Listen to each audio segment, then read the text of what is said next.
એકબીજાને સમજીને જીવવાનું ચાલુ કરી દઈએ તો આપણા પરિવારમાં ક્યારેય બગાડ નથી આવતો અને વર્ષોના વર્ષો સુધી આપણો પરિવાર છે એ સંયુક્તપણે જળવાઈ રહે છે.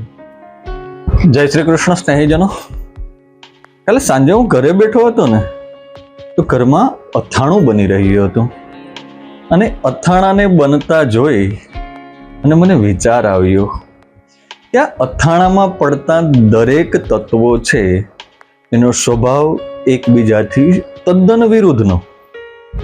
કેરી એકદમ ખાટી, એમાં મિક્સ થતો ગોળ એ એકદમ ગળ્યો, એમાં ઉમેરાતું મરચું અતિશય તીખું, એમાં ઉમેરાતું મીઠું એનો સ્વભાવ ખારો, અને એમાં પડતા મસાલા ધાણા, જીરું, હળદર આ બધાનો સ્વાદ થોડો ફિક્કો.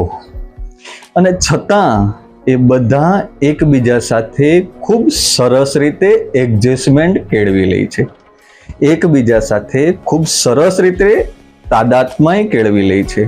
અને તાદાત્મ્ય કેળવી લેવાના કારણે એ અથાણાનો સ્વાદ છે એ એકદમ સ્વાદિષ્ટ બને છે. ફક્ત સ્વાદિષ્ટ જ નથી બનતો, પરંતુ એ જ અથાણું એ આખું વર્ષ કે 2 વર્ષ બગડતું નથી.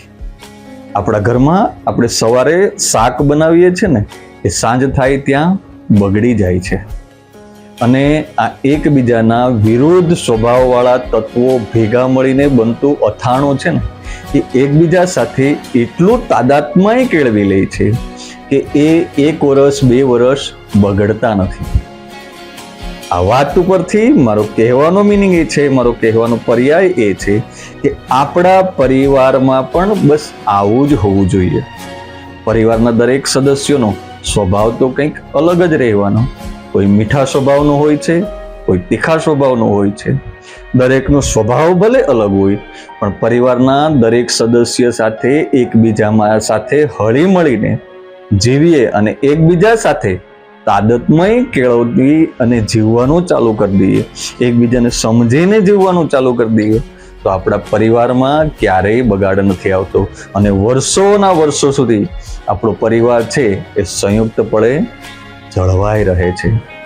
માટે આ અથાણા પાસેથી પણ ખૂબ સરસ રીતે શીખવા જેવું મને મળ્યું અને આજે આપ સૌ સમક્ષ મેં રજૂ કર્યું. આપ ખાસ આપ તો જોજો પણ આપના પરિવારને પણ આ વાત સમજાવજો. જય શ્રી કૃષ્ણ સ્નેહીજનો.